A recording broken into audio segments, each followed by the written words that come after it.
και 3 τρίποντα. Τώρα κυκλοφορία με τον Κατυρτζίδη από τη γωνία να βρίσκει στόχο.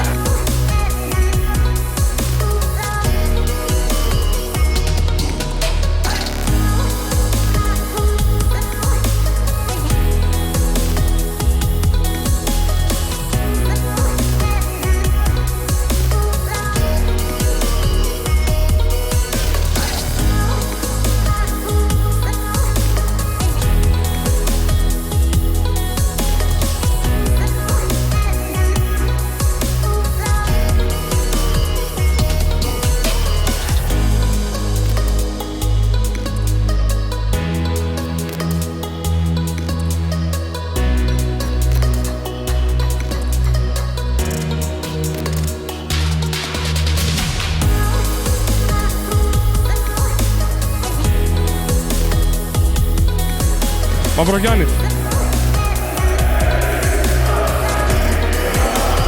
Κατυρτζίδης θα παίξει στα πόδια του αντίπαλό του μέχρι μέσα. Εύστοχο. Ο Κατυρτζίδης δίστασε, αφήνει την μπάλα στον αρχηγό του. Τώρα πάει στην ατομική ενέργεια, αριστερό drive, πολύ δύσκολο καλάθι από το...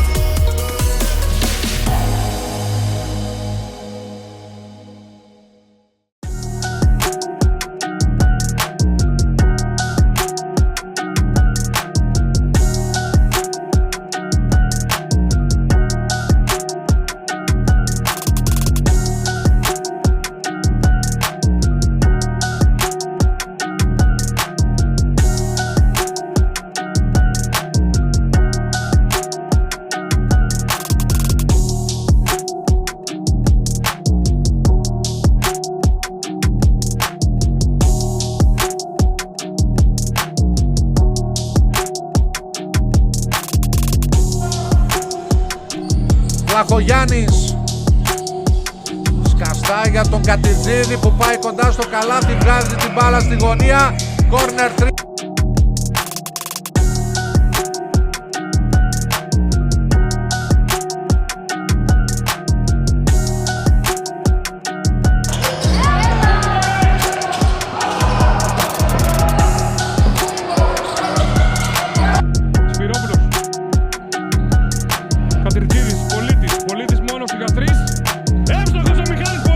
Ιωαννίδη και Σπυρόπουλο.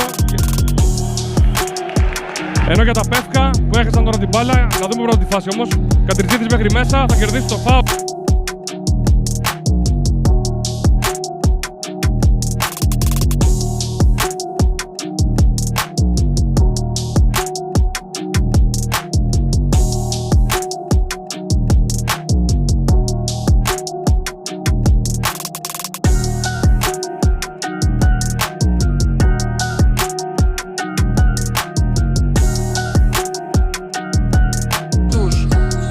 Η απάντηση για 3 δεν έρχεται, ο Κατυρτζίδης μαζεύει την μπάλα, καλάθι και φάουλ για τον Άκη Κατυρτζίδη.